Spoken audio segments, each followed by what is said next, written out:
প্রকাশ্য শিরিক, আল্লাহর সাথে অন্য কাউকে জোড়া যাবে না। অথচ সুন্নি নাম নিয়ে আমার এই তাহিরি ভাইরা বহু মানুষকে বিভ্রান্ত করে জাহান্নামে নিয়ে যাচ্ছে। সতর্ক থাকা লাগবে না, এই ইমানকে বিক্রি করে ফেলছে এরা, নিজেরা তো জাহান্নামে যাচ্ছে, আপনাকেও নিয়ে যাওয়ার জন্য চেষ্টা চালাচ্ছে। ওরা গোপনে কত কিছু পায় আপনি জানেন না। সুতরাং আপনাদের রংপুর, রাজশাহী এই দুই বিভাগে এই সুন্নি নাম নিয়ে যারা মানুষকে প্রকাশ্য শিরিক করায় তারা যেন আসতে না পারে। কথা বলেন। এরকম প্রতিটি জেলাতে আওয়াজ তুলবেন, আল্লাহর নামের সাথে যারা অন্য কাউকে ডাকো এটা শিরিক। দলিল দেবেন সূরা ফুরকানের 68 নম্বর আয়াতের প্রথম অংশে লিখে দেন। এটা সূরা ফুরকান 19 নম্বর পারা 4 নম্বর পৃষ্ঠা 12 নম্বর লাইনে 68 নম্বর আয়াতের প্রথম অংশে আছে, ওয়াল্লাযীনা লা ইয়াদউনা মা'আল্লাহি ইলাহান আখারা।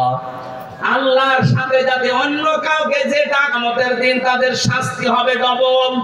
সুতরাং এই কাজে বুঝে করেন আর না বুঝে করেন, আজকে থেকে ফিরে আসবেন। আল্লাহর সাথে এই তাহিরির মতো অন্য কাউকে আর ডাকা যাবে না। আরো জোরে বলেন। অনেকে বলেন হুজুর নাম ধরলেন, আর ভাই নাম না ধরলে তো আপনি টের পাবেন না। ওরা যে জাতিকে শিরিক করে মুশরিক বানাচ্ছে, নাম ধরবো না করবো কি? আজকে থেকে সিদ্ধান্ত নেবেন, আমি আল্লাহ বাদে অন্য কাউকে ক্ষমতার উৎস মানি না। যদি কোন দল এটা বিশ্বাস করে ওই দলে আমি নেই। এটা কি শুধু সামিয়ানার নিচে? মানে সামিয়ানার নিচ থেকে আপনি নিয়ে যাবেন না। হয়তো জিকিরের বেলায় আপনি আল্লাহ বাদে অন্য কারো নামে কেল্লা বাবা, ফতে বাবা, ইয়ালি বাবা জিকির করবেন না, কিন্তু ক্ষমতার উৎস জনগণ এইটা আপনি পাল্টাতে পারেন না। কি হয়েছে বলেন তো? আপনার কি মিথ্যা মনে হচ্ছে?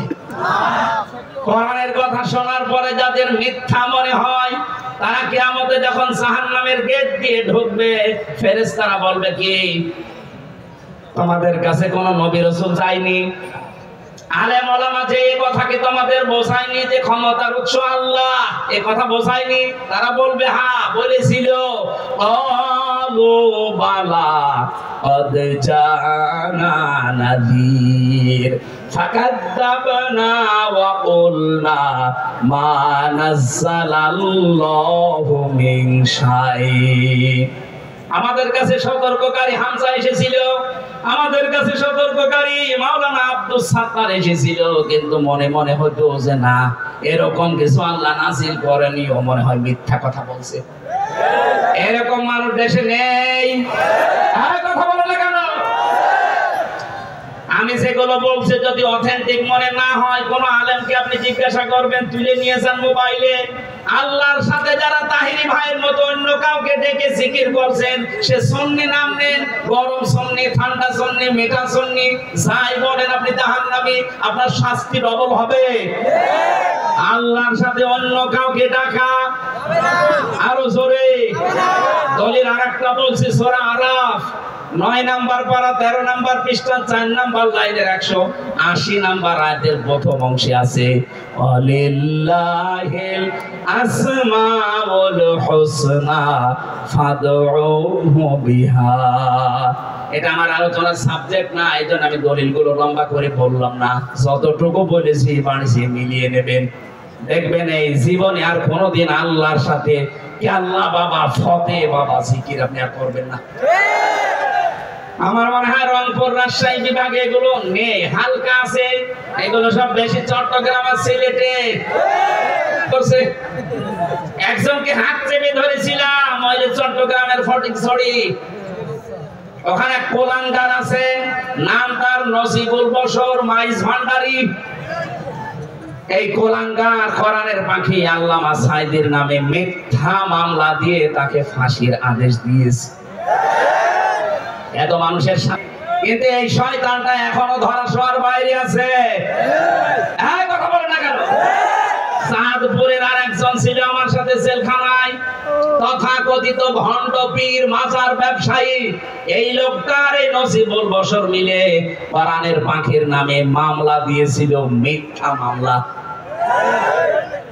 উনি যদি আজকে আমাদের ভেতরে বেঁচে থাকতেন, এই ডিমলাতে যদি কোরআনের পাখি আজকে জীবিত অবস্থায় আসতেন, এরকম মাঠ আমার মনে হয় 10টা লাগতো। এক একটা বিভাগে শুধু একবার করে যেতেন, দেশের অবস্থা পুরা চেহারা পাল্টিয়ে যেত। জালেমারা জেনে শুনে কায়দা করে ইনজেকশন দিয়ে মেরে ফেলেছে। এই কথা বলে না কেন? যাদের কারণে এই কাজ ঘটেছে, আমরা চাই এই দুই কোলাঙ্গারের ফাঁসি এই জমিনে হোক।